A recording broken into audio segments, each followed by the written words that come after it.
Yes, good day. It's Paul Bursey from successcafe.tv. And Warren, do you like to say hello? Hello, everybody. It's Warren Connolly here from successcafe.tv as well. Yeah, hang on, my phone's going off. Excuse Oh, me. I want 20 push-ups, please. That'll just get you going for after your 13-week Yeah, inactivity. but you 20 saw me. push-ups. You saw me power it off, didn't you? Hang on. I did. Oh, no, I know why. Right. It need. I with my mobile phone, it takes eye contact, Yes. and I did it about 10 minutes before the call started. But what I didn't read was it needs your eye contact again to turn it off. So that's why I was getting a call. So I apologise about that. Anyway, as I say, good day to successcafe.tv. Today's subject, quite important. So please pay attention. And that's taking ownership of your results. Okay. So have you always done that, Warren? No, definitely not. No, Definitely not. I think we all learn that as we go along. And you get to the stage where it becomes 100% thing. Whereas when you start off, you don't even know what it means. And what we're talking about, I suppose, overall is accountability. So there have been occasions when I haven't been totally accountable. How about yourself? Oh, many occasions. I mean, I just remember you mentioned that you mentioned younger. We typically, when we're younger, we don't necessarily take accountability for ourselves. As we get older, we tend to graduate to higher and higher levels of accountability. But definitely, when I was younger, I just didn't take accountability a lot of the time. Yeah.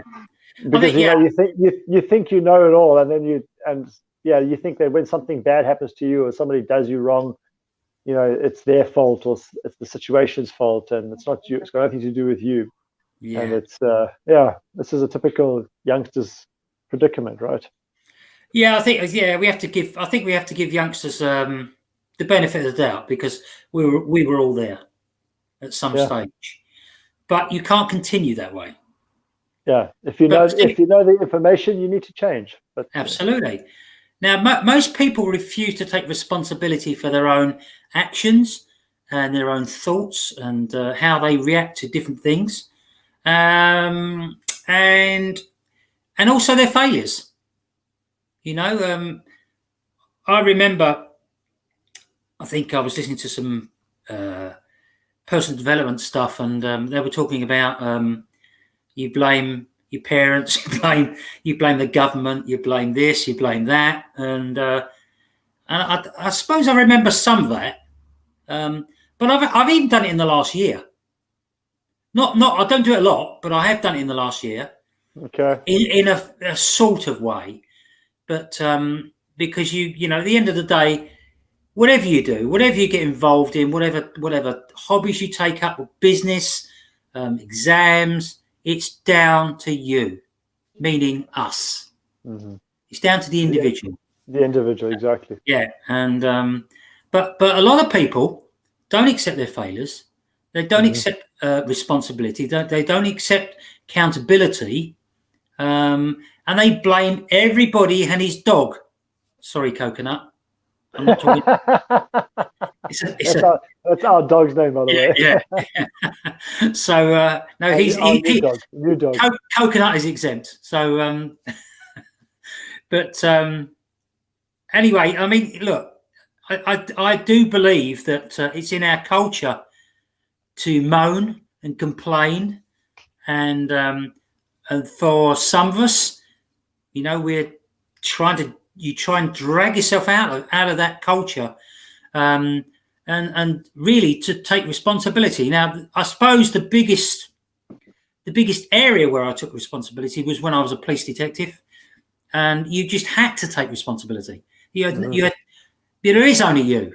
Yeah. You can't say, oh, it's because of this or because of that. You'll be dead. Well, it's like losing a fight, isn't it? It's like a boxer losing a fight and then blaming the people in the corner.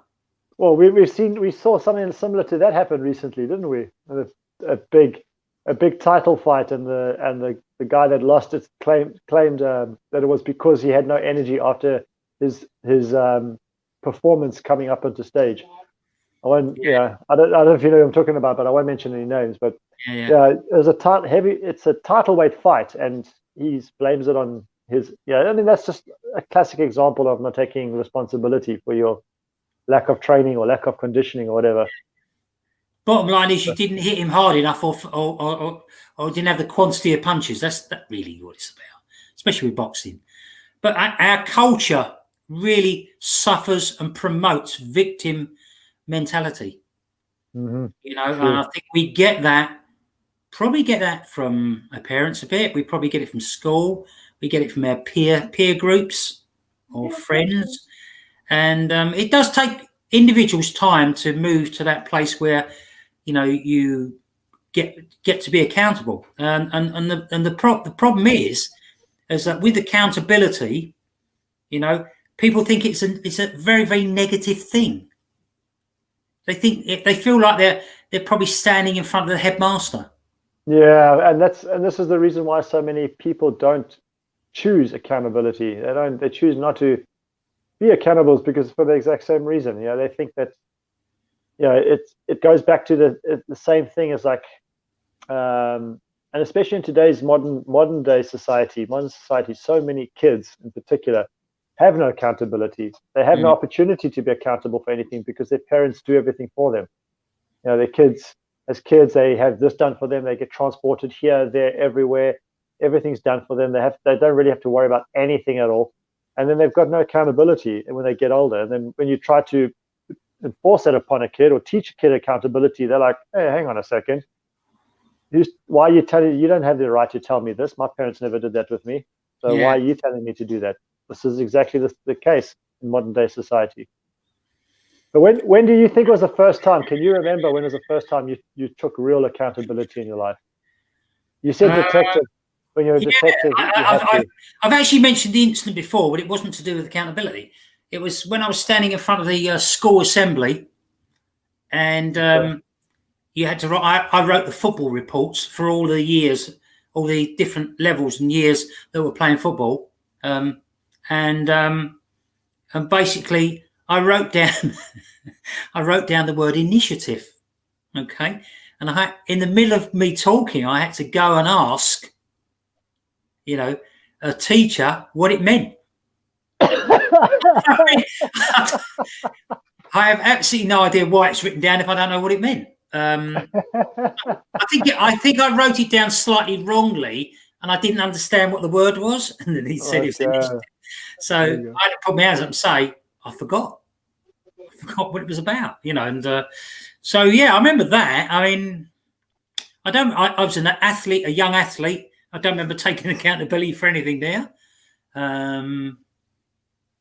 Maybe missing goals, scoring a goal at football. Okay. Sorry, I missed it. Put your hand up. One of those things. And sometimes when you're a goal scorer, you are a bit selfish sometimes. Yeah. So that's, if you can take accountability for being selfish in the moment, and it's natural. Your instinctive drive is to be selfish sometimes when you're a goal scorer. So that's why you are a goal scorer. And I like it when I see like professional athletes, when they make a mistake on the pitch, on the track, wherever it is, and they put their hand up and they say, yeah, it's my fault. I do it. It's my fault. Yeah. Yeah, I mean, because what it does, because when people make a mistake, other people get annoyed, sometimes quite rightly. Okay. Mm-hmm. But I think that if you accept your responsibility or your part in whatever it was, I think it diffuses at least 50% of it, if not more. Well, yeah, it's across the spectrum, I guess. Yeah, you got some people that will die hard, disagree with whatever you've done or said without even considering an apology. Other people will take an apology into account and say, okay, well, I mean, there's a very famous international footballer that's now playing in the Premier League just did a tweet the other day, and it was to a friend. And he was talking about something relating to, I don't know, I'm not sure exactly, I can't remember, but he made some comment with his friend, and it was a term of endearment towards his friend. But be misconstrued as something that's anti-Semitic or racist in it. Yeah. Yeah, and he immediately apologized. He said, "Look, I had no idea until it was brought to my attention that this could be it's not a term of endearment in some places." So it's like me, for example. My nickname growing up was Wogs. Yeah, and I had no idea until I got to England, and people said to me, "People call you Wogs," and I'm like, "Yeah, that's the name I grew up with all my life. From when I was a very young boy." And they said, do you know what WOG means? And I'm like, no. Then it was explained to me what a WOG is. Prior to that, I'd never known. And then I took accountability for that, even though it wasn't my fault per se. But I took accountability for that thereafter. And I let people know that if you ever hear somebody call me WOGs, it's a term of endearment. Yeah. More than anything else. Yeah. Do you think that people allow their success to be limited by external circumstances, like blaming other people? All the time, Paul. All the time, man. Well, in conversations, I've actually done it between us. Okay. And when you think about it afterwards, you think, well, that can't be right. But I think the key is once you've been involved in accountability, you pick up your mistakes quicker. And if you say something wrong, you think, no, that was wrong. I got that wrong. So. And I think it takes practice to be accountable as well. Yeah. It's not something that people naturally, it comes naturally to people because it's been ingrained in our social psychology to not take responsibility for so many things that go on in our life. As you mentioned, you touched on, we blame the government, we blame the weather, we blame school, we blame this, we blame the economy, we blame all these kind of things, other than taking responsibility for it. And then when it is brought to attention, very often people will rebuke that. They will like, hey, what do you mean? Yeah, and because you're telling them that they've not necessarily been wrong all their life, but you're changing their paradigm, you're changing the way that they think in an instant sometimes. And people can get their backs up. You may be doing it, not intentionally to cause hurt or anything like that, but just create awareness with somebody, and it can get their back up a lot by telling them that they haven't been accountable because they just don't expect the need to be accountable. Unfortunately, no, that's right. I think if I was to say to you, what would be the main reason for being accountable for something? If you could think one word. One word. I'm going to try and send it to you. What do you think it may be? I suppose what's the end goal? I suppose is the abundance, success. Yeah. Yeah. That wasn't the word I was thinking about, but yeah, they're good words. Yeah, absolutely. Yeah. So if you're accountable in anything that you do in life, you will inevitably be successful because you will then learn from your mistakes until you get good enough so that you can be successful. Yeah. That's close enough. Enough. My word was improve. Ah, okay. Yeah, so it could have been learned. Yeah. Could have been learned. Could have been improved. Could be growth. Yeah, so I mean, they're all basically basically the same thing. Same, but different. Same, but different. The difference is between average Joe and a person who achieves things. Successful people are accountable. Yeah. And that, it says everything. It's all about accountability. And I was just thinking of me being in a race and coming fourth or something like that. And what could I complain about the wind? No. It's the same for all eight people that are running. I like the way you said fourth. So you just put yourself in last position. That's admirable, Paul. That's very admirable. No. I'm actually thinking about an actual race. Oh, okay.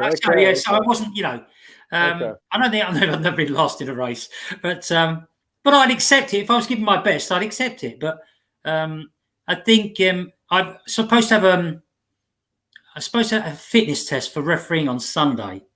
It's a one-off shot, and I am not fit enough because of the 3 months that I've been on and off with my the calf tear. As much as I want to do it, I know I'm not going to do it. So I'm being accountable to myself by saying I'm not doing it. Instead of doing it, blaming somebody else. Sorry. Yeah. Do you think that's a sign for you? That's a kind of sign. The fact that you're not ready to do it and you've taken that accountability. Do you think that's a sign for you of any kind, like a message? Yeah, I think it's just you have to accept how things are, and you have to roll with the punches. Sometimes you cannot do things. You just kind of You have to accept it. I mean, it's like if I was going to go and trek Kilimanjaro or something, it's like I wouldn't be fit enough at the moment. Normally I am, but I'm not at the moment. You'd have to train. You'd have to train for something like that, and you'd know. I trained one of my bosses for that. Yeah. To climb that. I trained my boss to do that. Yeah. And he was in no condition prior to training for Kilimanjaro, and he did it. But he took a responsibility and accountability for it. He said from the beginning, I cannot blame anybody if I don't make it up here. Yeah. Yeah.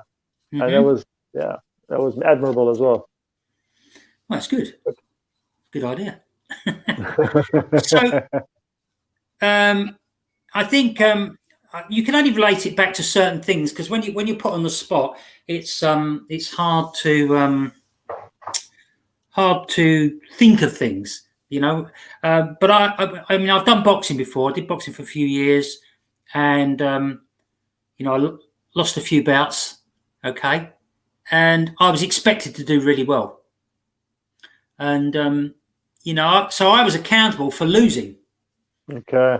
There's nothing they could have done in the corners. Nothing at all. Doesn't matter what they said to me. I wasn't disobeying what they told me. And we worked out what it was in the end. At that particular time, I didn't have the killer instinct. It's really weird.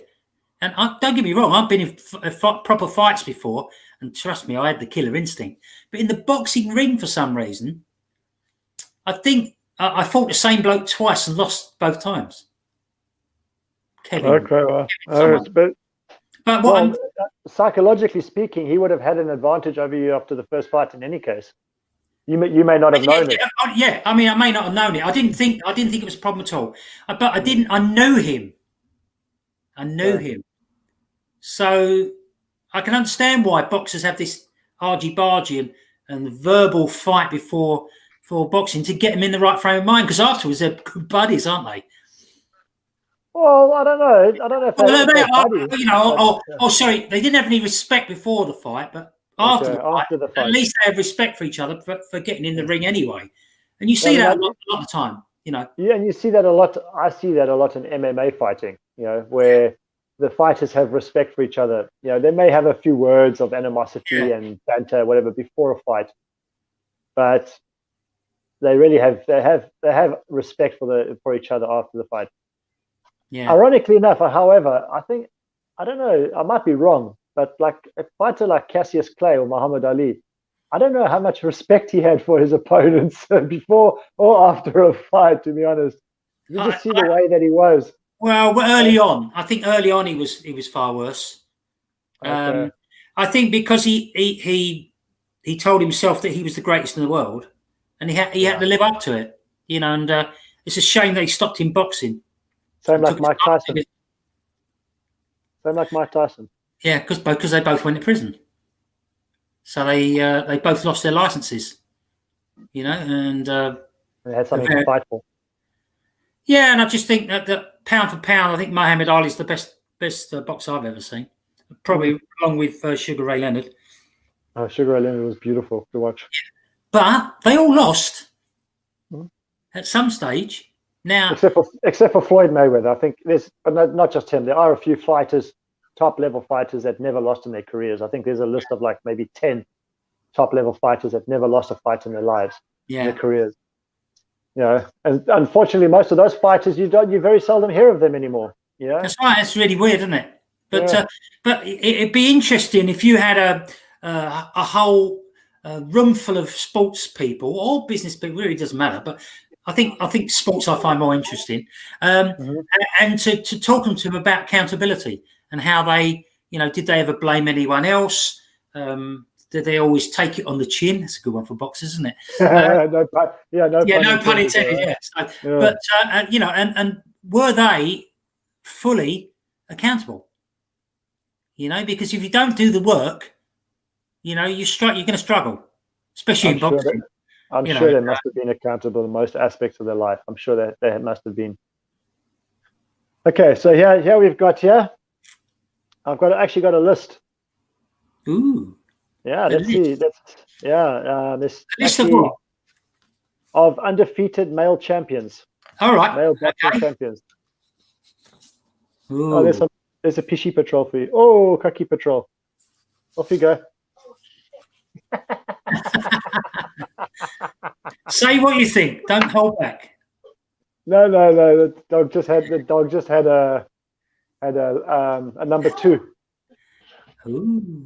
Yeah, normally she has about 1 or 2 a day. She'll have like maximum 2 a day probably, and she hasn't been out for an early evening walk yet, and she's obviously a bit, but she's got to learn. She'll learn soon. Good old coconut, get in there. Good old coconut, yeah. So okay, I've got you. It's our mascot. Jimmy Barry. Do you know him? No, never heard of him. No. Late 1800s. Joe Calzaghe. That's probably why I don't know him. I know Joe Calzaghe from the UK. Yeah. You know Joe Calzaghe. Ricardo Lopez. Heard the name. That's all. Oh, from Mexico. Okay. Rocky Marciano. Never heard of him. I'm only joking. Oh, Jesus. Jack McAuliffe from Ireland and the US. Okay. There's quite a few. It's actually a Namibian, Harry Simon. And what year? 31 fights, and 2002 was his championship year. Wasn't he in the Olympics? Middleweight. Harry? I'm not sure. I think that's so he was unable to defend due to injuries suffered in a car crash. God, see, that's what I'm saying. He's not accountable, is he? Andre Ward. He's another more recent one. 2006, 2011, 15. Don't really know him. Super middleweight, light heavyweight. Okay. Look, the bottom line is there's been some great boxers over the years, and there's been great sports people, and I love watching sports. And you can use them as inspiration, and that's so some actions that people can do to create greater accountability. What would you say? First of all, is to make a decision to be accountable in all areas of your life as often as you can be. That's the first thing. You got to make a decision. Yeah. Yeah. You got to just decide, I'm going to do this. I'm going to be accountable. I'm going to stop blaming other people for my problems. Whatever they may be. It's got nothing to do with other people. It's all up to you. And as harsh as that may sound, it's the truth, really, because there is only you. So, everyone else is a projection of you in some shape, form, or way. So it's up to you to make it happen, make it work. Yeah. So make that decision. Simple. How about resolving never to be a victim again? Okay, you can say resolving never to be a victim again, but that's a negative. And with a negative, you're never going to sustain that. You understand? So if you say, I resolve never to be negative again, and that's almost impossible, Paul. If you just try that 7-day mental diet, you'll soon figure out that there's a reason I wrote that down. Okay. I know what reaction I'm going to get from you. See. Thanks for catching me. I think because I was going to say the next one would have been stop feeling sorry for yourself. But if you do the right amount of personal development and do the right things, then you feel great anyway. Yeah, you can have little down. You can have down periods. But the overall effect of the really great times swallow it up. And then it becomes a habit in your life. You know what I mean? Yeah. And now when you do experience those, when you do experience those bad times, it feels strange to you now. Now it's like, hey, who's this person? Yeah, that's right. I don't want to go back there. Yeah. Well, don't get us wrong. We all have little down periods and things like that. You show a little bit of doubt and maybe a little bit worried. I don't know, but definitely doubt. And you just have to shake yourself out of it and go for a run or whatever you do. Go and listen to music, make yourself feel good, and then you'll get back on the bike again. Get back on the a horse, as they say. Hopefully it's not a real horse. Paul, the other Paul is giving us a thumbs up. Thanks, Paul. Oh, Mr. Garvey. Yes, how you doing, Mr. Garvey. This is the dichotomy of human culture, human psychology, and human nature, is that once we learn something, we cannot unlearn it. If we practice it and we've taken it into our daily lives, it becomes part of our DNA and our makeup. Okay. Yeah. So even if you're studying something, you've learned something, it will stay there. And if you revisit that information in a short space of time, and you revisit it frequently, it will become part of who you are. If you don't use that information, it will then die off.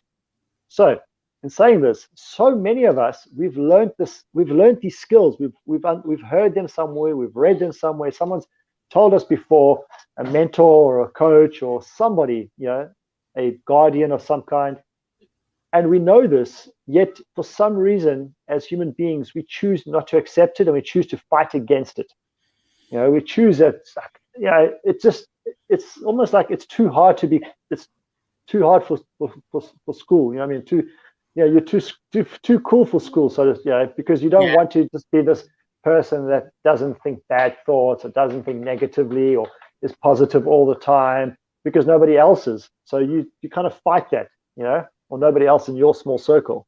Yeah. So this is the dichotomy of human psychology and our social cultures, that we know it, so many of us, and we are taught it, that information shared with us, but we choose to ignore it and discount it for some reason. Yeah, I think we'll go through different stages of life, when you do something that could be considered to be not the best for you, right? You don't know necessarily that you're doing it.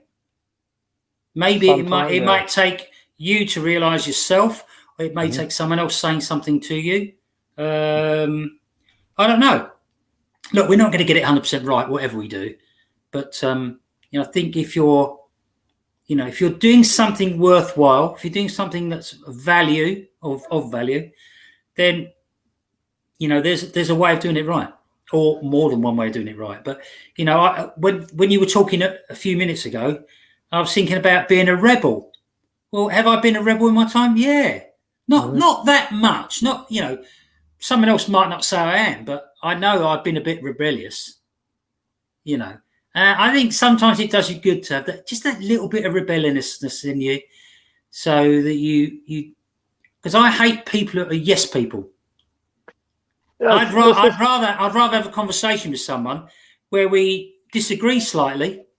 It doesn't mean he's right or her or she, or we're right or wrong or whatever. It just means we've got a difference of opinion, and you should respect people for having difference of opinion. But with accountability, it's quite. This is exactly it, Paul. People are not being accountable because they don't want to accept the fact that somebody else has a different point of view to them. So it's not accountable. Yeah, it's not. Being accountable is just taking you. Sometimes it's about taking the heat from someone else, away from them. Because like when I've been in charge of things, and I'm saying Paul knows all about being in charge of things, right? That just commented. And when you're in charge of something, you don't look to your left, you don't look to your right, and you don't look behind you. You have to step up to the mark and say, it's my fault. Even if it's not, sometimes. Depending on the circumstances. If it really is nothing to do with you, then it's nothing to do with you. But if it's something that's not been done and you're the leader, you have to take it on the chin. That just gave me a flashback when you said that. When I was in Dubai and we were doing this record-breaking attempt, Guinness World Record attempt, and there was like approximately 100 odd people. I can't remember exactly, men and women, and we were on stationary bikes, cycling to generate the most amount of kilowatts per hour for an hour. Okay, kilowatts in an hour. Yeah. And we were getting towards the hour mark, and I was up on stage leading everybody. Okay, so we had the music going, and it was like for 1 hour, it was just constant, solid cycling, and I was pushing everybody and keeping people ramped up and motivated and stuff like that throughout the hour. And we got towards the last 5 minutes, and it looked like we may not make it. And I was like, oh man, this is my fault because we haven't got there. You know, this is because it is up to me to make sure that everybody got through together on this. And we did make it at the end of the day. But I remember thinking at the time, with the 5 minutes to go, that if we don't make this, if we don't do this, it's going to be my fault. It's going to be my responsibility. You know, not fault, but my responsibility that we didn't make it. It's, and whether that means I'm a leader or not, that's irrelevant. But I know what I remember feeling that way and having those thoughts in my head. Yeah, I mean, so there are. Yeah, I mean, look, accountability is a funny thing as well because you know, most people don't want to be accountable. For number one. But it is, but actually, I think if you want to achieve something, if you're an achiever, right, accountability must be there. One of the reasons I think is because the long-term effect. There's a long-term effect. If you've got the right habits and you're doing the right, if you set yourself targets and things like that, if you're doing the right things with the right attitude, with the right belief, okay, and you know exactly what you want, you've got a clear mental picture of what you want, then accountability is very, very important to keep you on track. Okay, but the better, as I say, you will get better results if you use accountability. True. Now you can do it with a coach, you can do it with a friend, a buddy, if you want. I don't have any friends though. Yeah, that's because you didn't offer me a tea. But and the other thing is, if you want to have some kind of control. I mean, you know that mostly we don't control anything in life. Really, there's very little we control. But if you want to have some sense of control of your life, then you're going to have to be accountable, even if it's to the man in the mirror. You know, it's like you've got to know. This is what happens with so many elderly. This is what happens with so many elderly folks as well. They start to lose responsibility in their lives and accountability for things, and they become, you know, once all those responsibilities get taken away from elderly folk, you know, the responsibility of being able to drive, you know, doing this, doing that, all these, and they get shoved into a home or something like that, and everything gets done for them, and they have nothing to do all day other than just play bingo and socialize and play cards and sleep. They slowly deteriorate. It's been shown, it's been proven that they slowly start to deteriorate as a result because they have no more accountability in their lives. They have nothing to be accountable for. So what's the point? Well, that's what they think, but there is plenty of things to be accountable for. I mean, you know, the way that you treat people, you know, the way that your attitude towards them, how you see yourself, you know, you could make a long list of them. But I mean, the key for me is about accountability. I like calm and tranquility in my life on occasions. Okay, not all the time, but on occasions. And I think by being accountable, there's nothing left out there hanging. You know, because it's less stressful to be accountable, and you accept what you need to do to improve things, and then you can chill out. It's less stressful. It's scary very often to be accountable, but it's less stressful. Yeah.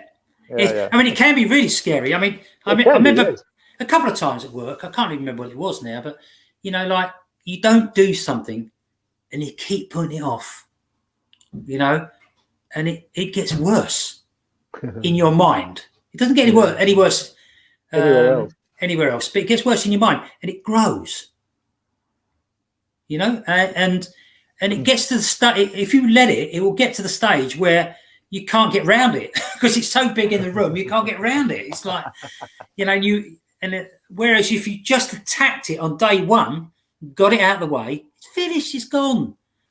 You know, there's a couple of times I've gone, oh, I don't really want to talk to them, you know, like for whatever reason. And when you've actually spoken to it was all right.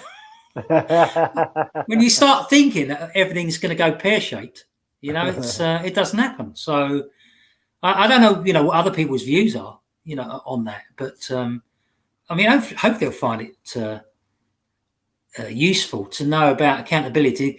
And if you've done something, tell someone straight away, and say, look, how do I deal with this? Or I know what to do. It's like going to see a supervisor at work and you've done something. And I said, look, I was meant to do this, but I did it this way. And obviously it's the wrong way. I thought I'd let you know.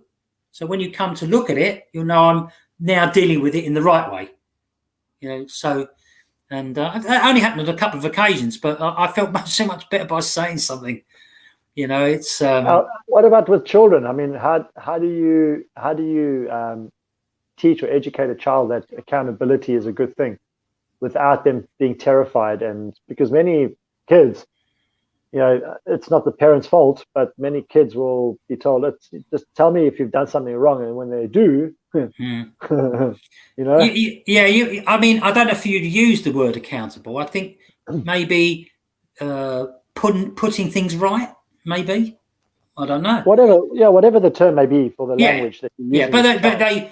I think everyone needs to be accountable. Unfortunately, if you let it go, they will never be accountable because it's not been built into their life. Mm-hmm. If you drop, it's like my mum saying to me when I was young, I dropped a piece of paper on the floor as I was walking along the road, and she went, "Pick that bit of paper up." She said, "We don't do that." Never did it again. Never did it again. And I wondered, whether schools actually teach, because we've been out of the system so long, you don't know, dear. But whether schools actually teach kids not to drop litter and pick it up if they, not pick it up, you see it because there's so much of it. But if they've dropped it, to pick it up. And I don't think so, man. I really don't. I don't think so. I actually think if they think about this, I'm not into the green world and all this green new deals and all that so much. I am concerned about the planet, but what I'm saying is by dropping litter. Don't worry about the planet, mate. Don't worry about the planet. She's okay. You need to be concerned about us. No. Well, I know. But what I'm trying to say is that it's just not good. It looks horrible. Litter. I hate litter. In our daughter's school, they teach them that kind of stuff. They teach them those values and those morals. They teach them good social behavior and things like this as part of their education. Yeah.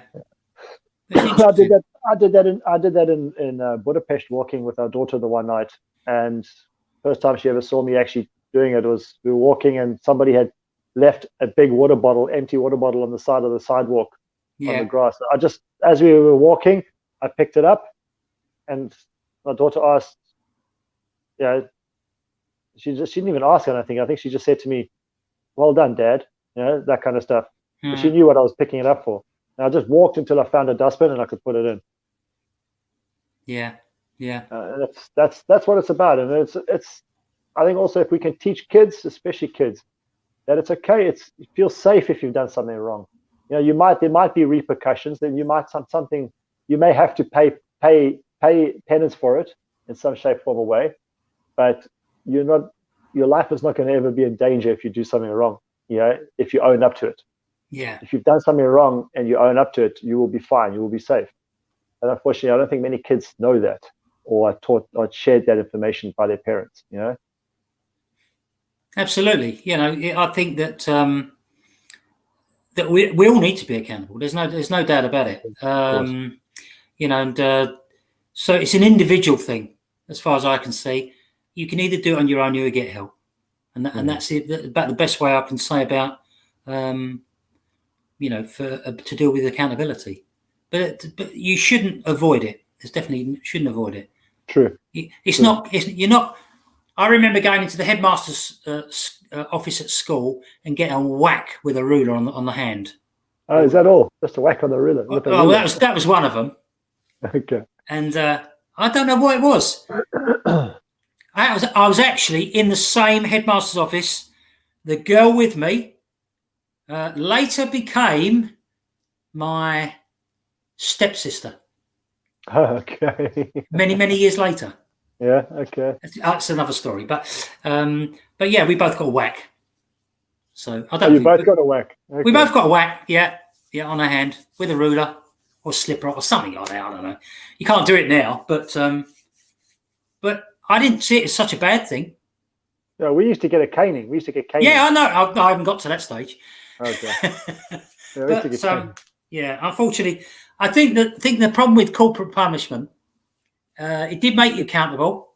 to some degree. But some of the people that actually handed out the punishment enjoyed it. They relished it. Oh, they yes. relished it. Oh, yeah. Oh, so, yes. And that's another reason why they got rid of it, I think. So and they very seldom ever taught you the reason why you were in trouble and what you need to do to rectify the situation. They never taught you that. They just told you. They actually told you why, but not what the problem actually is. And why it's good to be accountable for your actions and things like that. Never. They told you why you're in trouble, and then they caned you and smiled about it. Yeah. Yeah. Anyway, we're done. Accountability. So be accountable. Make it a part of your life. Yes. It stops you dwelling on things and improves and helps you grow. And that's about the easiest way I can put it. So have a fantastic weekend. Not weekend. We're Wednesday, aren't we? So have a fantastic rest of the week. Yeah. And we'll speak again soon. Just to let you know, we're back on Friday doing healthierlife.tv. I can't remember what we're doing this week. I don't think maybe I haven't sorted it out yet. So, but I will, and I'll let you know. But anyway, see you all later. And arrivederci, everyone. Success to everyone. Share this message, please. Absolutely. You never know whose life it may change. Yeah. Just one last thing. Paul is on here. Has just said he wants to take me out for curry and pay for it. That's good, isn't it? I saw curry. I was thinking that's an inside joke or something. Maybe. Right. Okay. Let's go. We'll see you all later. Cheers. Cheers.